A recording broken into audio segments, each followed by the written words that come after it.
हम लोगों के मार्गदर्शक आदरणीय वशिष्ठ बाबू अपना मार्गदर्शन दिए। सदा हम लोग उनके आभारी हैं। इन्हीं के मार्गदर्शन से संगठन ऊंचाइयों तक आया है और आगे भी उत्तरोत्तर विकास करेगा। संगठन मजबूती के साथ आपको चाहे अनुदान दिलाने में अपनी भूमिका निभाई, जो सब लोग के सामने है। अब सवाल अनुदान पर नहीं रहा, वो बात दूसरी थी। 2008 में सरकार की स्थिति भी वैसी थी, वित्तीय स्थिति जिसमें लाजमी था और कुछ नहीं मिल रहा था तो उसको स्वीकार करना भी आवश्यक था, लाजमी था कि उसी जो जहां से मिला वहीं से शुरुआत किया जाए। तो हम लोगों ने 2008 में अनुदान का स्वागत किया था और विश्वास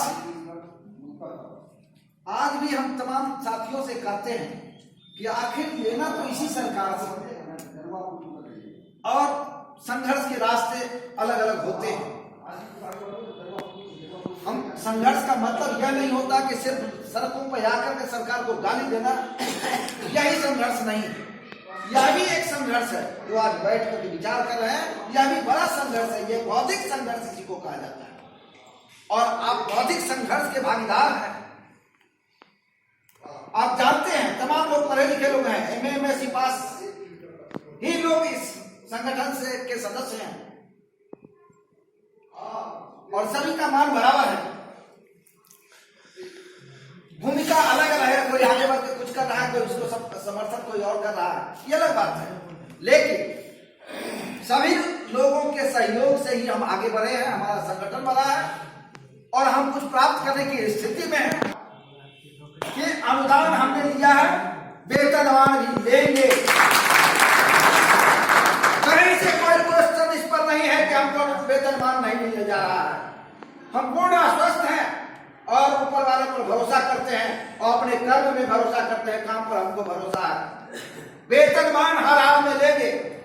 जैसे सूरज को पूरब में उगना तय है और पश्चिम में समय से डूब जाना है, वैसे ही अनुदान मिला है तो वेतनमान भी मिले।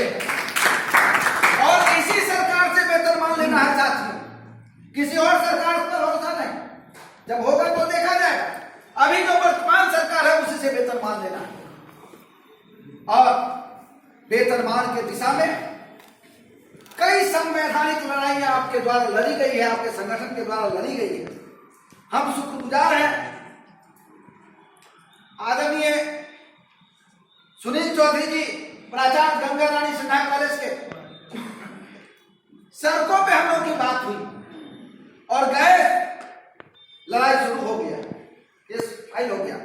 हम शुक्रगुजार हैं राजकिशोर भाई का, राकेश जी का, रविंद्र भाई का, रघुवंश बाबू का, जनार्दन बाबू के मार्गदर्शन का कि हम लोग 65 वर्ष की लड़ाई को आगे बढ़ाने का काम किया।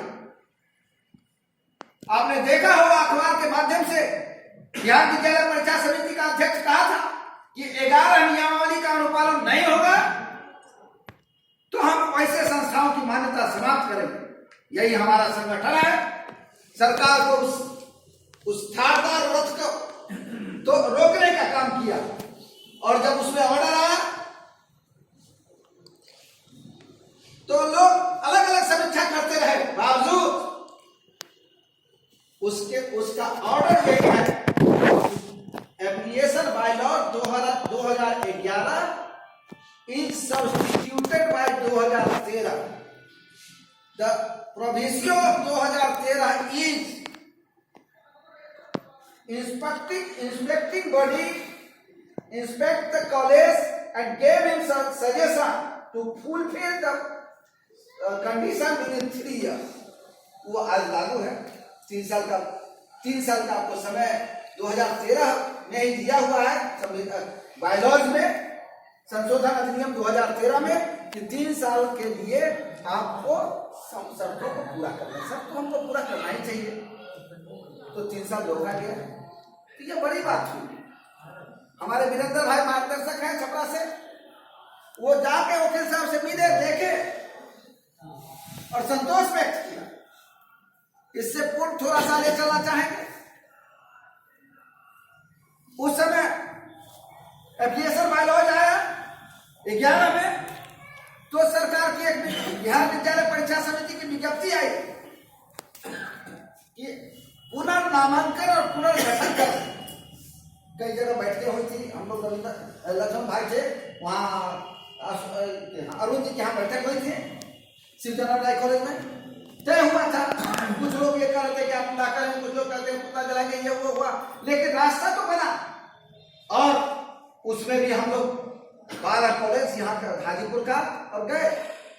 15 से 20 लाख रुपया खर्च किया गया उस समय, साथियों ने खर्च किया, हमारे साथियों ने। रविंद्र भाई उसके प्रमुख थे, एक केस के पेटिशनर रविंद्र भाई थे, 22,298 के पेटिशनर रविंद्र भाई और 22,459 के पेटिशनर मैं थे। और निकला उसमें 5 का ऑर्डर है, the name of the college not be changed. दूसरा ऑर्डर है the strength of the student not be disturb. आज 128 का सेक्शन है, 384 सब पर लागू है। लेकिन वो व्हाट्सएप वाले लोग कहते हैं कि जब शिक्षक से मास्टर हो गए तो कहां थे संगठन। मैं डंका के चोट पर कहता हूं कि उसी ऑर्डर में दिया हुआ है designation of teacher and principal not be change. माने हमारा जो डिजिग्नेशन है व्याख्याता का, वो चेंज नहीं होगा, ये हाईकोर्ट कहता है। बावजूद लोग कहते हैं कि मास्टर हो गए। आश्चर्य है वैसे साथियों पर, और मुबारक हो इसको उनकी समझ का। साथियों उसके बाद है, उसी में ऑर्डर दिया हुआ है कि उसमें ऑर्डर है the facilities of guarantee date not be disturb. जब दिया हुआ हमको मिला हुआ है order facilities of guarantee date not be disturb, तो फिर हम जांच के लिए कोर्ट क्यों जाएंगे। कुछ साथी कहते थे कि ये तो समान अनुदान का केस हुआ था, लड़ाई लड़े वेतनमान का। हमने भेजा, सभी लोग सभी साथियों के भेज दिया जो हमने प्लीड आर्गुमेंट, उसमें लिखा हुआ है कि समान वेतनमान का हम मांग किए हैं। जब वेतनमान अनुदान का मांग ही क्यों करेंगे, जब अनुदान हमको हाईकोर्ट कह दिया कि इनका डिस्टर्ब नहीं करना है। तो जब हमारा अनुदान डिस्टर्ब नहीं होगा तो अनुदान भी हाईकोर्ट जाएंगे। ये तो छोटी सी समझ है, प्राइमरी स्टेज का समझ है। बावजूद हमारे साथी कहते थे कि अनुदान हो गया, मास्टर हो गए, फला स्कूल बन गया। आज तक गर्व से हम कहते हैं। और उसके बाद कुछ साथी गए हाईकोर्ट में, कहा कि प्रोफेसर नहीं लिखेगा इंटरमीडिएट कॉलेज का। हम लोग नंगा के चोट पर कहेंगे प्रोफेसर लिखेंगे, सरकार को जो कर रहा है कर, और लिख रहे हैं। और पिछले सेमिनार में हम लोगों ने बैठक किया था, उसमें कहा था हम और +2 नियोजित शिक्षक संगठन के महासचिव हमारे बीच हैं, साथ हैं। साथ उसी दिन से हम लोग की नींव पड़ी आगे बढ़ने की। पहली बैठक हम लोग छपरा कॉलेज में हम लोग का ज्वाइंट मीटिंग हुआ था, और वहीं से चल करके हम लोग श्री कृष्ण मेमोरियल हॉल में कार्यक्रम किया। लोग कह के कुर्सी खाली रह गया। अरे भाई कुर्सी खाली रह गया कि भर्ती रह गया, बाहर से कैसे देख लिया। और देख लिया तो देखते रहो, कुर्सी खाली था या भरा था, उसका संदेश क्या था। सब लोग साथी हैं। शिक्षा मंत्री ने कहा कि हम आपके इस वेतनमान की लड़ाई के साथ, और शिक्षक का बेटा है, शिक्षक से दूर नहीं जा सकता है। यही स्टेटमेंट मोटे अक्षरों में आया था कि मैं शिक्षक पुत्र, शिक्षकों की मांग से अलग नहीं जा सकता। यह संदेश क्या था उस कार्यक्रम का। यह संदेश क्या था कि आप आइए मिल बैठ के रास्ता बनाएंगे। यह संदेश दिया था बिहार भारतीय जनता पार्टी के प्रदेश अध्यक्ष आदरणीय नित्यानंद राय जी कि हम मुख्यमंत्री और उप मुख्यमंत्री से बात कराएंगे। लेकिन लोग कहते हैं कि ये बड़े शिक्षक, कुछ भी कल में देखा व्हाट्सएप पर कि भारतीय जनता पार्टी के उपाध्यक्ष हैं, बड़ी समझ है, राजनाथ सिंह से परिचय है, सरकार में है, तो सुशील मोदी से क्यों नहीं बतियाते। अरे भाई मेरे, सुशील मोदी से क्या कहो, मुख्यमंत्री से सिपाही राय ने बढ़िया लिखा कि कोई एक शख्स है तो सामने सामने बात किया मुख्यमंत्री से। और अभी वक्त नहीं है बात करने का साथियों, मैं ज्यादा वक्त नहीं लूंगा क्योंकि सुनना आप लोगों से है। लेकिन ये जो प्रारंभिक बात है वो रख देना चाहता हूं तो मैं बात करूंगा सरकार से। उस बात को रिजर्व रखा हुआ हूं। हम और संजय भाई थे, सुप्रीम कोर्ट में फाइल किए थे, मिले थे नित्यानंद जी से, और उन्होंने कहा था कि गणेश भैया सभी संगठनों को बुलाइए, बैठाइए, सरकार पंगा लेना नहीं चाहती है। तो उधर से तो आइडिया ले ही लिया है, सरकार पंगा लेना नहीं चाहती है, लेकिन अभी बैठक ले करके ही क्या मांगेंगे, क्या मांगेंगे? अभी जब मामला सुप्रीम कोर्ट में है, लोग सरकार कह देगी कि मामला इज सब जुडिस, मीटिंग इज पोस्टपोन्ड, इसके अलावा कुछ नहीं होगा। तो यही बैठक कराना चाहते हैं। ऑर्डर आने दीजिए, ऑर्डर आने दीजिए, ऑर्डर आपके पक्ष में आ रहा है। आपने देखा त्रिपुरा सुप्रीम कोर्ट ने यही सुप्रीम कोर्ट ने त्रिपुरा के केस में क्या कहा है, यही सुप्रीम कोर्ट ने अभी अभी उत्तर प्रदेश के केस में क्या कहा है। जो उसके केस में कहा है वही आपके केस में भी कहेगा। मैं स्पष्ट अपने संदर्भ में नहीं कह सकता हूं, लेकिन जो ट्रेंड है कोर्ट का वही ट्रेंड आप पर भी लागू होगा। तो इतनी भी पढ़े लिखे लोगों को समझ में कमी है, तो इसका तो भगवान माने। इसलिए साथियों, कहीं से प्रश्न नहीं उठता है कि सुप्रीम कोर्ट में क्या हुआ। कुछ साथी कहते हैं कि हाई कोर्ट में जब हार गए कि जीत गए तब जाता है सुप्रीम कोर्ट। अरे भाई, हारे में जीते, लेकिन सुप्रीम कोर्ट का लॉ यह भी कहता है कि यदि दूसरा मामला चल रहा है, उससे हम पीड़ित हैं, हम इंटरफेयर कर सकते हैं, और हम इंटरफेयर हुए। साधारण सी समझ की बात है कि जब इस मामले में बहस हो रहा है, केस चल रहा है, और हम ही उससे पीड़ित हैं, हम ही उसके सिग्नेचर के हैं, तो हम उस बात को रख सकते हैं, और रखा इंटरफेयर मान करके। कहां पर जो बड़ी बात है। इसलिए साथियों,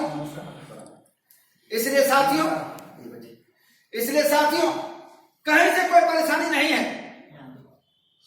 कहीं से कोई परेशानी नहीं है। खुद को कर बुलंद इतना कि खुदा भी पूछे कि तेरा रजा क्या है। और राष्ट्रकवि दिनकर कहे थे, सौभाग्य सदा न सोता है, देखो आगे क्या होता है। ठोक खेलता है मानव पर्वत के जाते पांव खर, मानव जब दौड़ लगाता है पत्थर पानी बन जाता है। इसलिए साथियों, कहीं से इफ पट की कोई गुंजाइश नहीं। और सेना का वसूल होता है कि सैनिक जब आगे बढ़ता है, रन पे चढ़ जाता है, तो पीछे मुड़ के नहीं देखता कि कितने सेना में साथ। उसका एक वसूल है, टारगेट पर फायर करो, और टारगेट पर फायर आपका संगठन किया है, आपने जिस पर विश्वास किया है उसने टारगेट पर फायर किया है, रिजल्ट लेके आएगा, परचम लहरा के आएगा। इसलिए साथी, विश्वास रखिए, और देश की आजादी के लिए भी बहुत बड़ी सेना नहीं चली थी। इस देश की आजादी में भी हमारे अशोक भाई जैसे कुछ सैनिक चले थे, और देश आजाद हुआ। उस समय भी कहने वाले थे कि इतनी बड़ी सेना अंग्रेज के हुकूमत के खिलाफ, जिसका सूरज जिसके शासन में डूबता नहीं, उगता है तो वही रह जाता है, उस शासन को कैसे उखाड़ फेंकोगे। लेकिन देश आजाद हुआ, विरोध करने के बावजूद देश आजाद हुआ। मैं विश्वास दिलाता हूं कि इंटर कर्मी भी आजाद होंगे, वित्तरहित कर्मी भी आजाद होंगे, शिक्षक भी आजाद होगा। एक शिक्षक, एक वेतनमान, ये हमारा वसूल है। और एक देश में एक शिक्षक का एक पदाधिकारी, एक निकाय, एक शिक्षा निकाय होगा, और एक वेतनमान होगा। समान काम का समान वेतनमान, चाहे प्राथमिक के शिक्षक हो, सेकेंडरी के शिक्षक हो, +2 के शिक्षक हो, सबको समान रूप से मिलेगा। धन्यवाद। साथियों, सबसे पहले मैं रोहतास से आए अनिल सिंह जी, जो सुप्रीम कोर्ट जाके देखे हैं और वहां की कठिनाइयों को से रूबरू होते रहे हैं। हमारे इंटरमीडिएट शिक्षक कर्मचारी महासंघ के रोहतास जिला के तो अध्यक्ष थे, इनको 4 जिला का और प्रभार दिया गया है। रोहतास, भभुआ, बक्सर और आरा 4 जिले के प्रभार में है, सचिव की भूमिका में है। मैं अनिल सिंह जी से आग्रह करता हूं कि वो अपनी बात, जो आपने देखा है, जो वास्तविकता है, और जो आपने फेस किया है उस पर अपनी बात, अपना मंतव्य रखने का कष्ट करेंगे। आदरणीय अनिल सिंह जी।